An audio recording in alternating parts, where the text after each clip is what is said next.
መዝሙረ ዳዊት ምዕራፍ 31 ከቁጥር 9 እስከ 18፣ የማርቆስ ወንጌል ምዕራፍ 14 ከቁጥር 17 እስከ 42።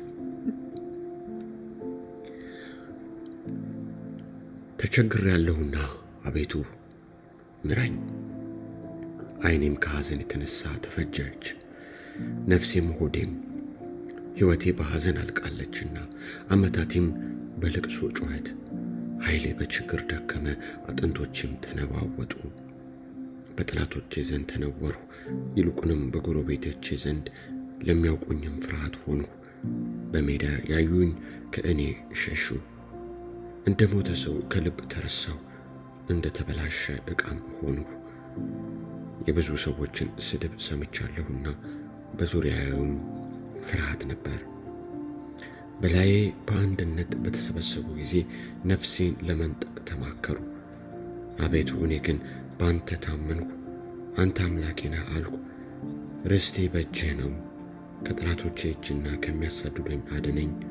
ፊትህን በባሪያህ ላይ አብራ፣ ስለ ምሕረትህም አድነኝ። አቤቱ አንተን ጠርቻለሁና አልፈር። ክፉዎች ይፈሩ በሲኦልም ዝም ይበሉ።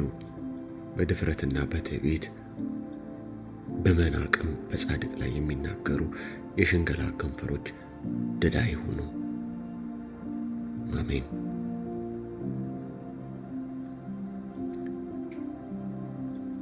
በመሸም ጊዜ ከ12 ጋር መጣ።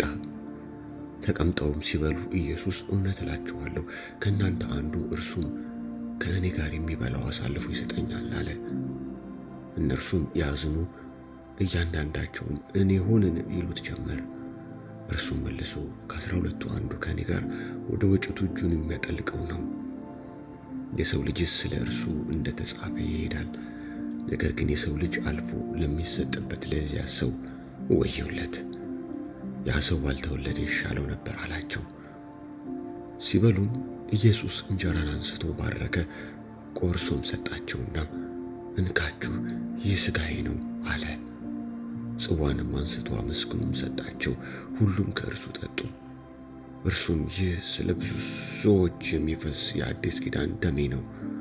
እውነት እላችኋለሁ በእግዚአብሔር መንግሥት ከወይኑ ፍሬ አዲሱን እስከምጠጣበት እስከዚያ ቀን ድረስ ደግሞ አልጠጣውም አላቸው። መዝሙርም ከዘመሩ በኋላ ወደ ደብረ ዘይት ወጡ። ኢየሱስም በዚህች ሌሊት ሁላችሁ በእኔ ትሰናከላላችሁ፣ እረኛውን እመታለሁ፣ በጎችም ይበተናሉ የሚል ተጽፏልና፣ ነገር ግን ከተነሳው በኋላ ወደ ገሊላ እቀድማችኋለሁ አላቸው። ጴጥሮስም ሁሉም ቢሰናከሉ እኔ ግን ከቶ አልሰናከልም አለው። ኢየሱስም እውነት እልሃለሁ ዛሬ በዚህች ሌሊት ዶሮ 2 ጊዜ ሳይጮህ 3 ጊዜ ትክደኛለህ አለው። እርሱም ቃሉን አበርትቶ ከአንተ ጋር የምሞት እንኳ ቢሆን ከቶ አልክድህም አለ። ሁሉም ደግሞ እንደዚሁ አሉ። ጌቴሰማኒ ወደምትባል ስፍራ መጡ። ደቀ መዛሙርቱንም ስጸልይ ሳለሁ በዚህ ተቀመጡ አላቸው። ጴጥሮስንና ያዕቆብን ዮሐንስንም ከእርሱ ጋር ወሰደ። ሊደነግጥም ሊተክስም ጀመረና ነፍሴ እስከ ሞት ድረስ እጅግ አዘነች፣ በዚህ ቆዩ ትጉም አላቸው። ጥቂትም ወደፊት እልፍ ብሎ በምድር ወድቆ ይቻልስ ቢሆን ሰዓቲቱ ከእርሱ እንድታልፍ ጸለየና አባት ሆይ ሁሉ ይቻልሃል፣ ይህችን ጽዋ ከኔ ውሰድ፣ ነገር ግን አንተ የምትወደው እንጂ እኔ የምወደው አይሁን አለ። መጣም፣ ተኝተውም አገኛቸው። ጴጥሮስንም ስምዖን ሆይ ተኝተሃልን? አንዲት ሰዓትስ እንኳ ልትተጋ አልቻልህምን? ወደ ፈተና እንዳትገቡ ትጉ ጸልዩም።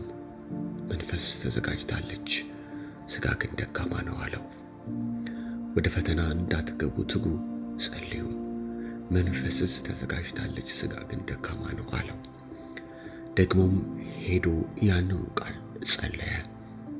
ደግሞ መጥቶ ዓይኖቻቸው በእንቅልፍ ከብደው ነበርና ተኝተው አገኛቸው፣ የሚመልሱለትንም አላወቁም።